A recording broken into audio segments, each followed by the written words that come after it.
ఈ పాట గురించి నీకు చెప్పకపోతే నేనేం ఫీల్ అయ్యానో మీకు తెలియదు. ఒక తల్లి లేనివాడు తల్లిని చూసుకోవాలంటే కూతురులో చూసుకుంటా.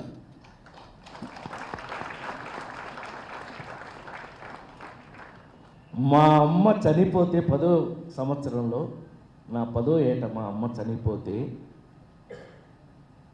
నేను ఒక రాజేంద్ర ప్రసాద్ అనే ఒక నటుడినైతే, నటుడిగా 40 సంవత్సరాలు నటిస్తే బేవర్ సినిమాలో యాక్ట్ చేసినప్పుడు ఒక కన్న కూతురు కళ్ళ ముందు కన్న కూతుర్ని బలి ఇస్తే, ఆ కన్న కూతురు మీద ఒక పాట రాయమని అడిగితే, అది సుద్దాల అశోక్ తేజన్ రాయమని నేను అడిగితే అతను రాస్తే ఆ పాట వింటే first time Kashyap hats off to you.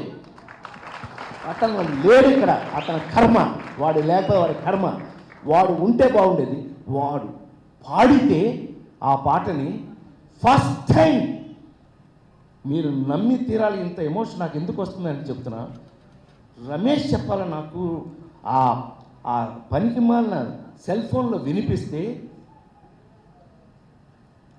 నేను ఏడ్చి ఆ రోజు సాయంకాలం ఇంటికి తీసుకెళ్ళి, నాకు ఒకే ఒక కూతురు, దాని పేరు గాయత్రి, ఇంటికి తీసుకెళ్ళి దాంతో నేను మాట్లాడినాం. ఎందుకంటే అది లవ్ మ్యారేజ్ చేసుకున్నాయి, ఇవన్నీ మామూలు విషయాలే.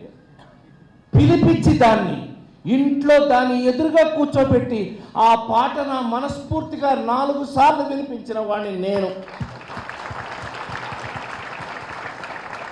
అదే ఇప్పుడు మీరు విన్న పాట.